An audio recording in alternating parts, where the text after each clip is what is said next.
Hello दोस्तों, स्वागत है आप सभी का आपके अपने चैनल हिंदी साहित्य साधना में। आज हम लोग जयशंकर प्रसाद की महत्वपूर्ण कृति कामायनी को पढ़ने वाले हैं। इस क्लास में हम लोग कामायनी संबंधित महत्वपूर्ण तथ्यों को देखेंगे और उसके साथ ही साथ कामायनी के आमुख को पढ़ेंगे जो कि जयशंकर प्रसाद ने खुद लिखा है। तो चलिए क्लास को स्टार्ट करते हैं। तो सबसे पहले जब आप लोग बुक खोलते हैं तो यहाँ पर जयशंकर प्रसाद का जीवन वृत्त जो है वो दिया हुआ, इसको आप लोग खुद से पढ़ लें। और यहाँ पर कामायनी के नाम से एक लेख दिया हुआ है जिसमें कि कामायनी के संबंध में महत्वपूर्ण बातें जो है वो दी हुई हैं। इससे काफी प्रश्न जो है वो पेपर में पूछे जा सकते हैं। तो सबसे पहले हम लोग इसको पढ़ेंगे। इसमें मैंने इंपॉर्टेंट पंक्तियां जो है उनको पहले से ही हाईलाइट कर दिया, तो हम लोग जल्दी से इसको पढ़ डालते हैं। कामायनी हिंदी साहित्य की ही नहीं अपितु विश्व का बेजोड़ ग्रंथ है। यह प्रसाद की अंतिम और अन्यतम कृति है। इसका प्रकाशन 1936 ईस्वी में हुआ। कामायनी कवि की अन्य रचनाओं की भांति 2-4 वर्षों की कल्पना और लेखन का परिणाम नहीं है। इसका रचना प्रायः 9 वर्षों में पूरी हुई। इसका लेखन 1927 ईस्वी की बसंत पंचमी को प्रारंभ हुआ। इसका समापन 1935 ईस्वी की महाकाल शिवरात्रि को हुआ। तो इसके संबंध में कितनी चीजें आप लोग 3 चीजें याद रखेंगे। एक तो इसका प्रकाशन वर्ष 1936 में, दूसरा इसको लेखक ने कितने वर्षों में पूरा किया, तो 9 वर्षों में इसको जो है वो पूरा किया है जयशंकर प्रसाद ने, ये प्रश्न पूछा जा सकता है। दूसरा, इसका लेखन प्रारंभ किया था 1927 ईस्वी की बसंत पंचमी को, इसको लिखना प्रारंभ किया था प्रसाद जी ने और इसको खत्म किया है 1935 ईस्वी की शिवरात्रि को। तो ये चीज आप लोग याद रखेंगे। बसंत पंचमी को प्रारंभ किया तो शिवरात्रि में इसको समाप्त किया और 9 वर्ष का समय जो है इसको लिखने में लगा है। अब हम लोग आगे पढ़ते हैं। इन चीजों को तो आप लोग याद ही रखेंगे।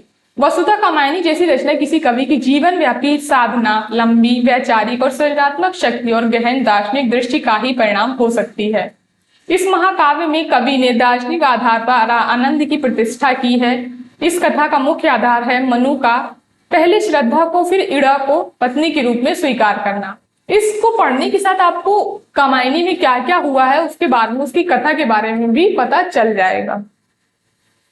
तो इस कथा का मुख्य आधार क्या है कि मनु पहले श्रद्धा को पत्नी के रूप में स्वीकार करता है, उसके बाद में फिर इड़ा को। कथा में एक रूपक है। इसके अनुसार श्रद्धा विश्वास समन्वित रागात्मिक वृत्ति है और इड़ा व्यवसायिका बुद्धि। तो श्रद्धा क्या है? विश्वास समन्वित रागात्मिक वृत्ति है और इड़ा व्यवसायिका जो है बुद्धि है। कवि ने श्रद्धा को मृदुता, प्रेम और करुणा का प्रवर्तन करने वाली सच्ची आनंद तक पहुंचाने वाले के रूप में चित्रित किया है। इड़ा या बुद्धि को अनेक प्रकार के कार्यों व्यवसायों में प्रवृत्त करती हुई कर्मों में उलझाने वाली के रूप में जो है वो चित्रित किया है।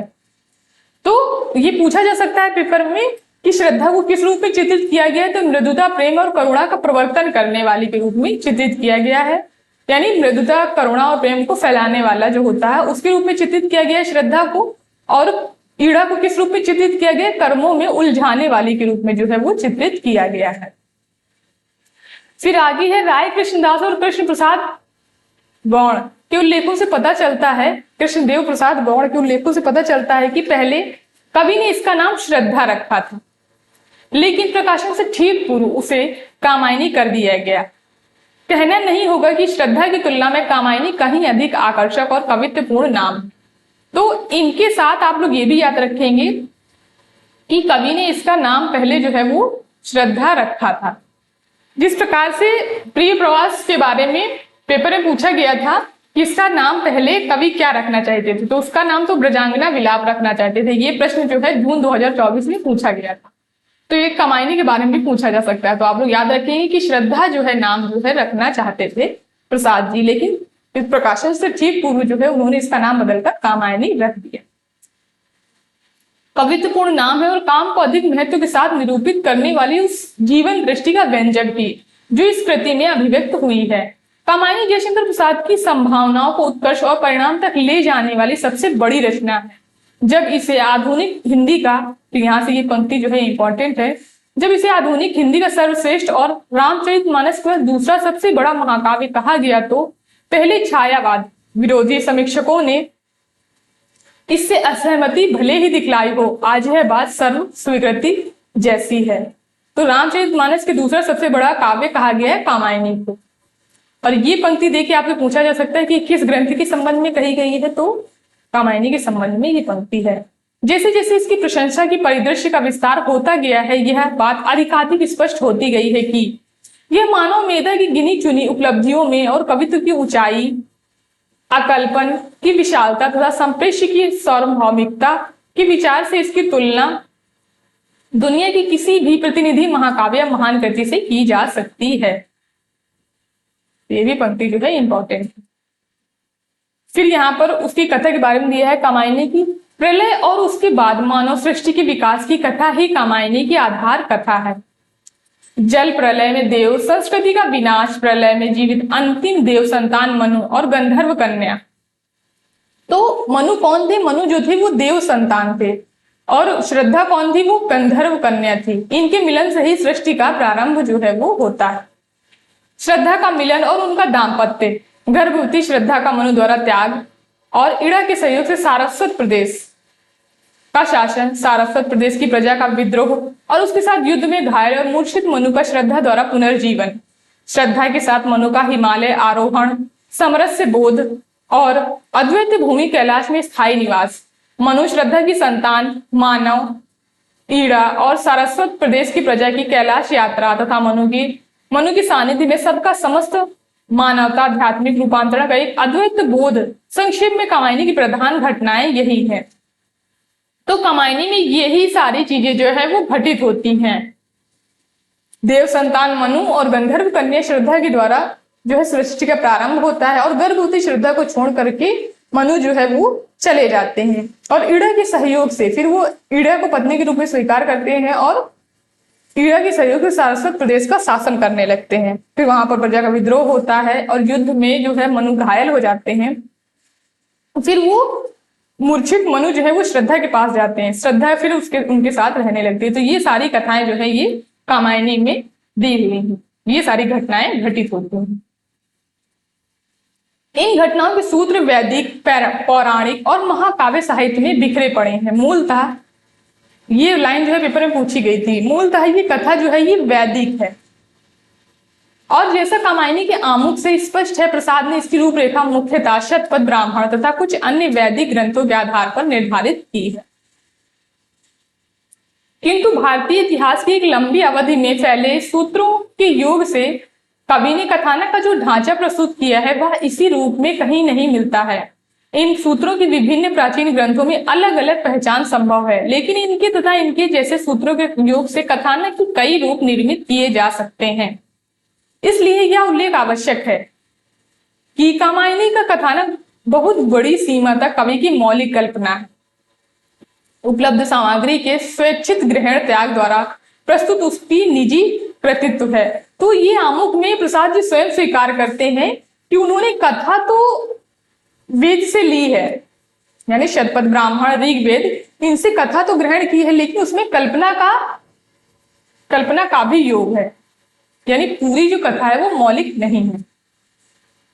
कथानक इस रूप का वैशिष्ट्य यह है कि यह थोड़े ही समय में लोकमानस में उसी तरह प्रतिष्ठित हो गया जिस तरह तुलसी की राम कथा का रूप, यानी कि रामचरितमानस। कामायनी घटना और पात्र बहुल एवं वर्णात्मक महाकाव्यों की जाति से भिन्न प्रकार की है। इसमें घटनाओं का एक स्पष्ट और क्रमबद्ध विधान मौजूद है, लेकिन इसमें उनकी वस्तुनिष्ठ चित्रण की अपेक्षा उनसे उत्पन्न मानसिक अनुक्रियाओं को अधिक महत्व दिया गया है। विश्लेषण से यह स्पष्ट हो जाता है कि इसका 1/3 भाग ही वर्णात्मक है। तो क्या कह रहे हैं, 1/3 भाग ही जो है वो वर्णात्मक और शेष 2/3 भाग जो है वो, ये पंक्ति इंपॉर्टेंट है, शेष 2/3 भाग अंतःवृत्ति निरूपक या प्रतीकात्मक है। इसके वर्णात्मक भाग में कवि प्रवृत्ति बाह्य जीवन की घटनाओं को मन की घटनाओं की भूमिका के रूप में या मन की घटनाओं का अभिप्राय देकर प्रस्तुत करने की ओर रही है। तो ये पंक्ति कामायनी के संबंध में इस तरह के प्रश्न पूछा जा सकता है। इस प्रवृत्ति के कारण इसमें महाकाव्य का सुपरिचित और स्थापित ढांचा टूटा है और उसका एक नया स्वरूप सामने आया है, जिसमें प्रबंध और प्रगीत का द्वंद्व मिट गया है और प्रबंध और प्रगति का द्वंद्व मिट गया है। कथात्मक और प्रगीतात्मक प्रवृत्तियों के कुशल संयोजन द्वारा कवि ने इसका रचना विधान को इतना नमनीय बना दिया है कि वह अपेक्षानुसार इनका विभिन्न अनुपातों में योग कर सकता है। इसलिए इस काव्य में जहां लज्जा जैसा शुद्ध प्रगीतात्मक या आशा जैसा वर्णन प्रधान सर्ग मिलता है, वहां दोनों प्रवृत्तियों के प्रायः समानुपातिक योग वाला वासना सर्ग भी है। तो ये सारे जो है लज्जा, आशा और वासना, ये सब सर्ग हैं इसके। कथानक की घटनाओं की कालानुक्रमिक विधान के रूप में नहीं, बल्कि मनोवैज्ञानिक और दार्शनिक अभिप्रायों की एक व्यवस्था के रूप में देखने का परिणाम यह हुआ कि कामायनी मनुष्य के सुख दुख की सामान्य कथा बनकर नहीं रह गई, वरन यह प्रतीकात्मक कथा बन गई है।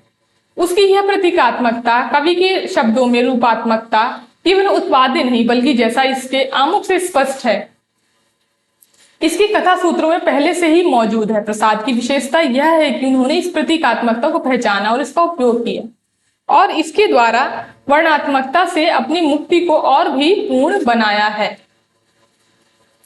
फिर ये पंक्ति जो है ये इंपॉर्टेंट है। यद्यपि कामायनी की मनु, श्रद्धा और इड़ा की कथा मूलतः ऐतिहासिक है, लेकिन सदियों तक लोक के बीच प्रचलित रहने के कारण इसमें नए नए अभिप्रायों का समावेश होता गया। यानी कि कोई भी कहानी या कथा जब पहले से प्रचलित चली आ रही है, उसमें लोगों के द्वारा कुछ घटनाएं जो है वो जोड़ दी जाती हैं, उसी के बारे में यहाँ कहा जा रहा है। नए नए अभिप्रायों का या घटनाओं का जो है समावेश होता गया, इसलिए यह कथा पूरा कालीन घटना या इतिहास न रहकर रूपात्मक या प्रतीकात्मक हो गई है। वस्तुतः ऐसी कोई भी कहानी जो किसी समुदाय के लिए असाधारण अर्थवत्ता से युक्त हो जाती है, कालांतर में प्रतीकात्मक हो जाती है, दूसरे शब्दों में मिथ बन जाती है, या कहें कि मिथ जो है वो बन जाती है, क्योंकि इसमें अन्य बाहर की घटनाओं का जो है वो समावेश हो जाता है। इतिहास के मिथकरण का उदाहरण केवल मनु की कथा नहीं है, बल्कि इंद्र, वृत्र संग्राम, राम रावण युद्ध और फाउस्ट की कथाएं भी हैं। कह रहे हैं कि ऐसा नहीं कि कामायनी में जो कथा वर्णित की गई है उसमें ही अन्य कथाओं का समावेश, बल्कि ये जो राम रावण युद्ध है, फाउस्ट की कथाएं हैं, इंद्र वृत्र संग्राम है, इनमें भी मिथ जो है वो सम्मिलित है। इनका मूल इतिहास में है, लेकिन उपलब्ध रूप में ये इतिहास से अधिक मिथ है। इनमें जीवन लौकिक मूल्यों और स्वरूपों का समावेश हो गया है। जब कामायनी के आमुख में प्रसाद मनु की कथा को रूपक पौराणिक उपाख्यान या गाथा के रूप में देखने की प्रस्तावना करते हैं, तब वह इसी बात की ओर संकेत जो है वो करते हैं। मिथ की विशेषता, यहाँ पर ये पंक्ति जो है ये इंपॉर्टेंट नहीं है, ये वाली यहाँ से देखते हैं। यह कथा इतिहास की घटना नहीं, मानवता के विकास का रूपक भी है। इसमें मानवता के आदिम युग से लेकर आधुनिक युग तक के सांस्कृतिक विकास का चित्रण हुआ है। इसके मनु, श्रद्धा और इड़ा के मनोवैज्ञानिक अभिप्रायों का उल्लेख करते हुए प्रसाद यह कहते हैं, यह प्रसाद की उक्ति है और ये पूछी जा सकती है पेपर में, यह मनुष्यता का मनोवैज्ञानिक इतिहास बनने में समर्थ हो सकता है। आमुख से ये पंक्ति आई है। जहां कामायनी की ये 3 अर्थ संबद्ध पूर्वागत है, वहां इसका चौथा अर्थात काश्मीरी शैवागमिक अर्थ संबद्ध कविकृत है, किंतु कथा की प्रतीकात्मक संभावनाएं हैं। किंतु कथा की प्रतीकात्मक संभावना का उपयोग करते हुए इसकी सृष्टि कुछ इस प्रकार हुई है कि यह कृति अर्थ संगठन का भिन्न अंग हो गया है। इस प्रकार कामायनी की एक विशेषता अनेक अर्थ संबंधों का सह अस्तित्व है। इस अर्थ संबंधों में प्रत्येक का स्वतंत्र अस्तित्व है। ये एक दूसरे को काटते या रद्द नहीं करते हैं, ना ही एक दूसरे में हस्तक्षेप करते हैं। यानी कि इसमें जो घटनाएं चल रही हैं वो एक दूसरे को काटती नहीं, रद्द नहीं करती हैं, बल्कि और ना ही एक दूसरे में हस्तक्षेप करती हैं, बल्कि अपने अस्तित्व की स्वतंत्रता के बावजूद रचना की अर्थ समष्टि को समृद्ध करते हैं। इसका कारण केवल यह नहीं है कि कामायनी की कथा मिथ है, बल्कि यह भी है कि आधार के रूप में ग्रहित मिथ को कवि ने मिथ के रूप में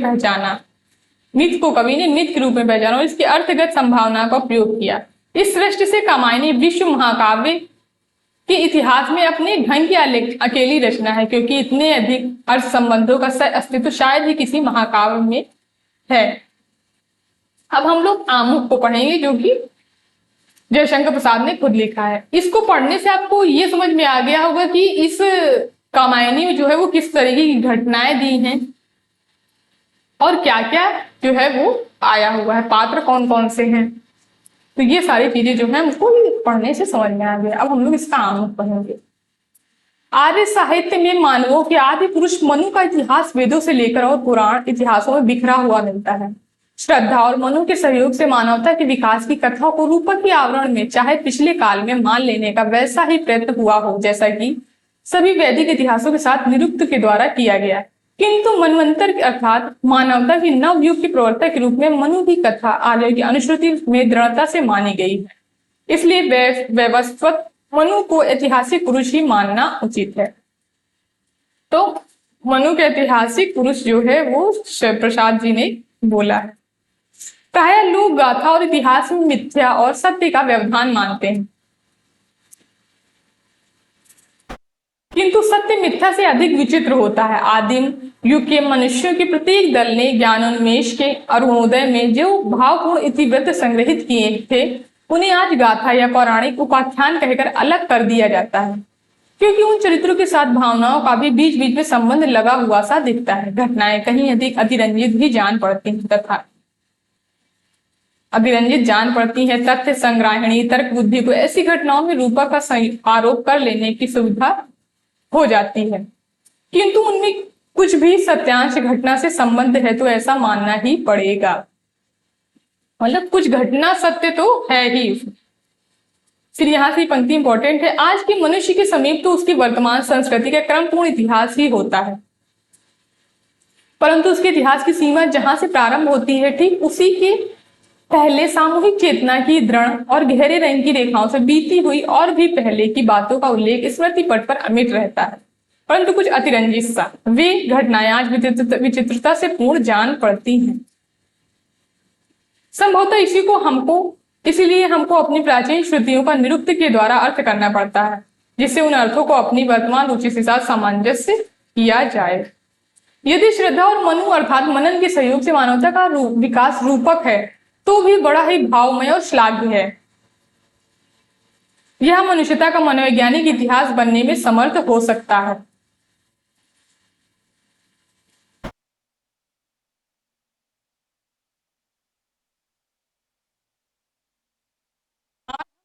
का अर्थ घटना कर लेते हैं तब भी उसके तिथि क्रम मात्र से संतुष्ट न होकर मनोवैज्ञानिक अन्वेषण द्वारा इतिहास की घटना के भीतर कुछ देखना चाहते हैं। उसके मूल में क्या रहस्य है, आत्मा की अनुभूति, हाँ उसी भाव के रूप ग्रहण की चेष्टा सत्य या घटना बनकर प्रत्यक्ष होती है।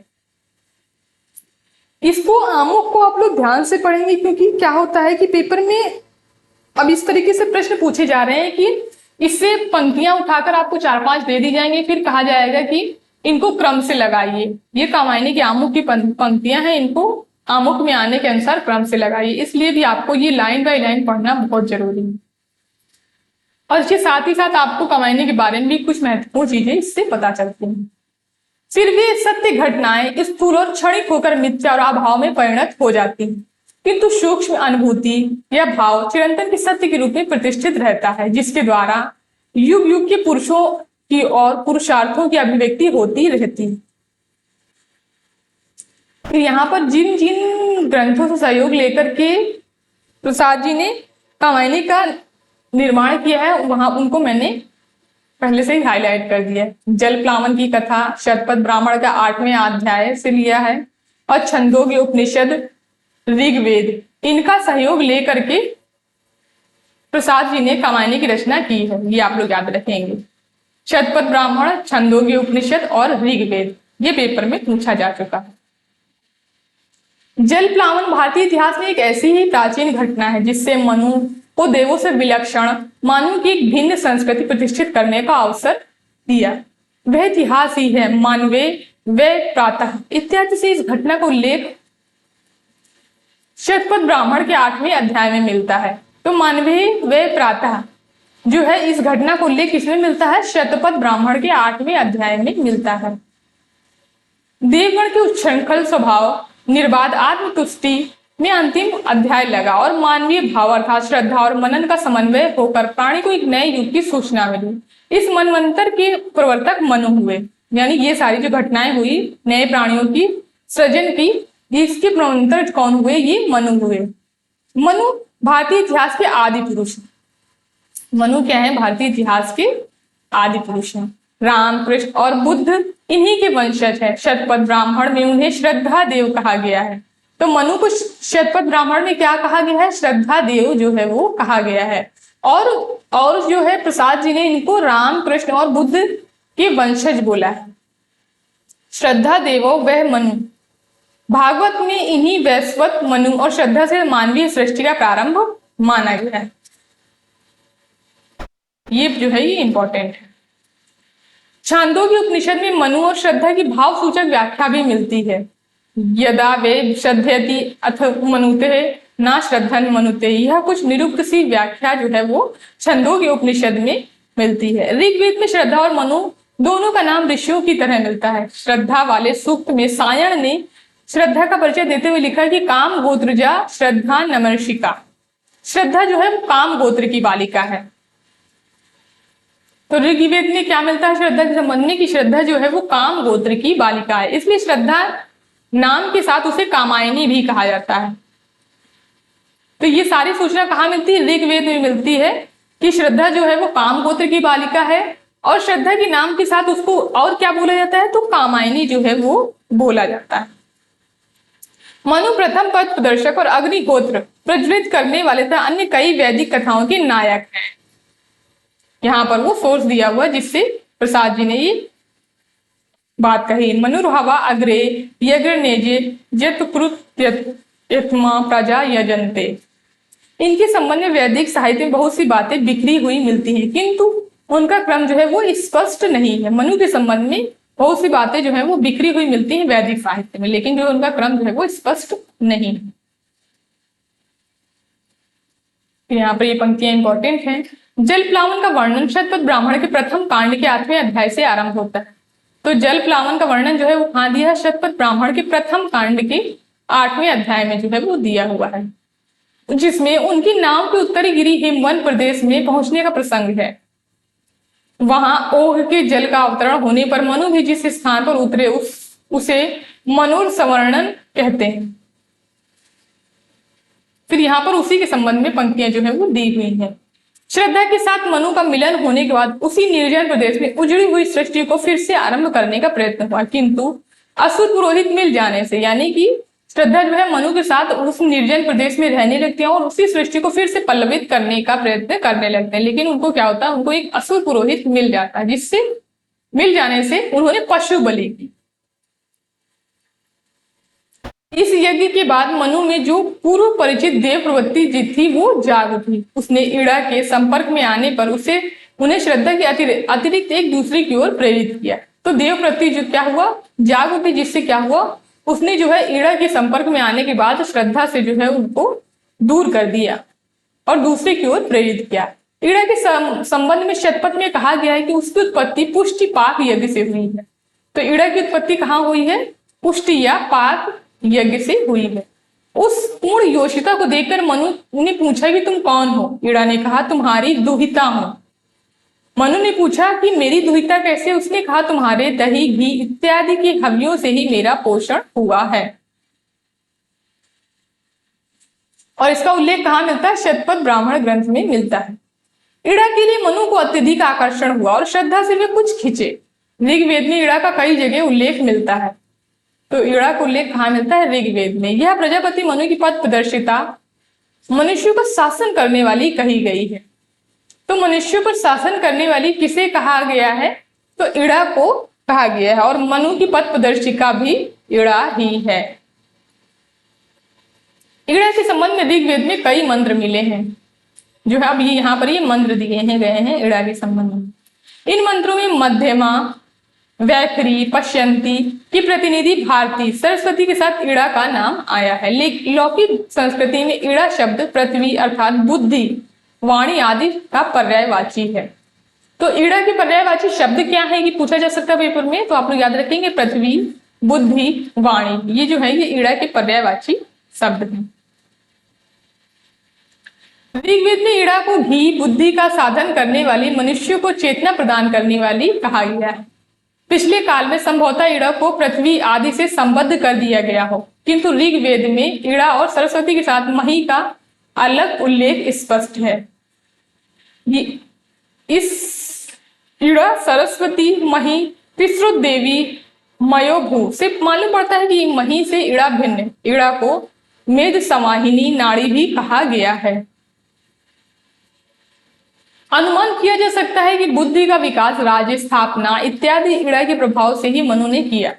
यानी बुद्धि का विकास मनु ने किया, राज्य स्थापना की है। ये सारे प्रभाव जो है वो ईड़ा के प्रभाव से ही मनु ने किए हैं ये सारे काम। फिर तो ईड़ा पर भी अधिकार करने की चेष्टा के कारण मनु को देवगण का कोप भाजन यानी उनका क्रोध जो है वो देवगण का सहना पड़ा, क्योंकि वो ईड़ा पर अधिकार करना चाहते थे मनु।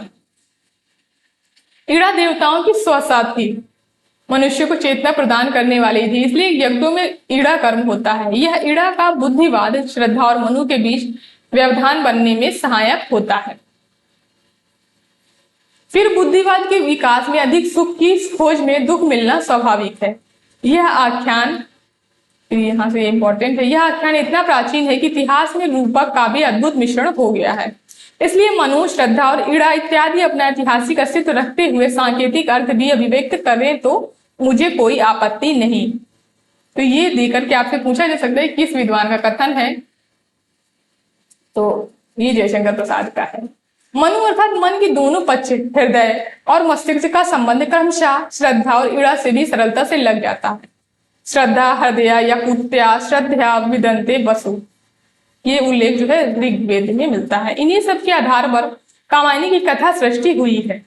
हाँ, कामायनी की कथा श्रृंखला मिलाने के लिए कहीं कहीं थोड़ी बहुत कल्पना को भी काम में ले आने का अधिकार मैं नहीं छोड़ सका हूं। तो इन सारे ग्रंथों से तो सहयोग लिया ही है प्रसाद जी ने, साथ में साथ कल्पना का भी सहयोग है कामायनी। तो ये चीज आप लोग याद रखें। शतपथ ब्राह्मण, ऋग्वेद और जल प्लावन की कथा, इन सारी चीजों से सहयोग लेकर के कामायनी की सृष्टि जो है वो की है प्रसाद जी ने। अब यहाँ पर हम लोग कामायनी की जो है वो सर्ग देख लेते हैं। कामायनी में कुल 15 सर्ग जो है वो आते हैं, 15 सर्ग इसमें है। और ये सर्ग जो है ये पेपर में क्रम से लगाने के लिए पूछे जाते हैं। हालांकि यूजीसी नेट के सिलेबस में श्रद्धा, लज्जा और ईड़ा ये 3 सर्ग ही लगे हुए हैं, तो ये क्रम से लगाने के लिए आते हैं, इसलिए हम लोग इनको देख लेते हैं। चिंता, आशा, श्रद्धा, काम, वासना, लज्जा, कर्म, ईर्ष्या, ईड़ा, स्वप्न, संघर्ष, निर्वेद, दर्शन, रहस्य, आनंद। तो ये कुल 15 सर्ग जो है वो इसमें आते हैं। तो ये कुछ इंपॉर्टेंट चीजें थी कामायनी के संबंध में, तो इनको हम लोग ने देख लिया। इसकी पीडीएफ आपको टेलीग्राम चैनल हिंदी साहित्य साधना पर मिल जाएगी, जहां से आप लोग इसको फिर से एक बार पढ़ सकते हैं और इसके इंपॉर्टेंट तथ्यों को कंठस्थ कर सकते हैं। तो आप लोग कमेंट करके जरूर बताइएगा आप लोगों को ये क्लास कैसी लगी। धन्यवाद दोस्तों इस क्लास को लास्ट तक देखने के लिए। क्लास पसंद आई हो तो लाइक करिए, शेयर करिए एंड हमारे चैनल को सब्सक्राइब करिए।